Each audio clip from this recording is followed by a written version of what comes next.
Հայաստան դաշինքի նախընտրական քարոզ արշավը Գյումրիում շարունակվում է, այս անգամ դաշինքի պատգամավորի թեկնածուները Կարեն Սիմոնյանի գլխավորությամբ հանդիպել են Ղանդիլյան փողոցի և հարակից թաղամասերի բնակիչների հետ, ներկայացնելով իրենց քաղաքական առաջնահերթություններն ու երկրի զարգացման վերաբերյալ պատկերացումները։ Կարեն Սիմոնյանը նշել է, որ գործող իշխանությունները տարիների ընթացքում կորցրել են հանրային վստահությունը, իսկ Գյումրին դարձել է այդ դժգոհության ամենաակնառու արտահայտություններից մեկը։ Իրենք մեղավոր են Գյումրու համար,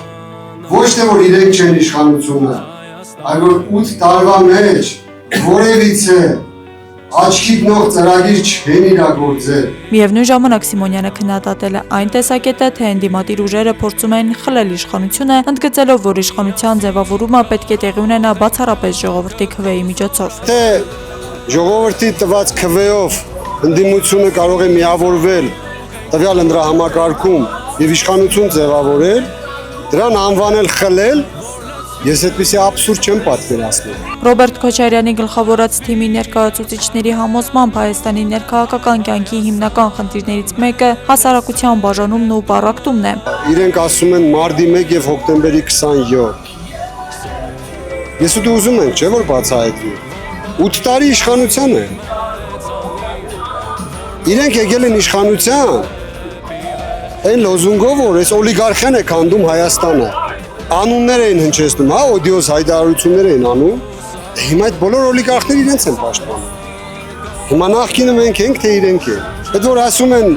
նախկինները շատ վատն են, նորից բաժանում, պառակտում, իրենք չեն թողում քարը քարի վրա դրվի։ Մի ընտանիքում եթե իրար մեջ ամեն առավոտից երեկո կռիվ է, այդ ընտանիքը չի կարող զարգանալ։ Հայաստան դաշինքը խոստանում է զարգացում հասարակությանը առանց սևերի ու սպիտակների բաժանելու։ Բնիկ Արցախահայությունը դարեր շարունակ ապրելով իր հողի վրա այսօր այնտեղից կտրվել է։ Իրենց վերադարձի իրավունքի ճանաչման հարցն ենք վերելու օրակարգ։ Մենակ են հայի տեսակի համար, որ չի համակերպվում այսօրվա նվաստացումներին, այ հենց դրա համար է մենք պիտի ընտրվենք, որպեսզի ցույց տանք աշխարհին, որ այստեղ մենակ այն տեսակը չի ապրում, ով նվաստացումից հետո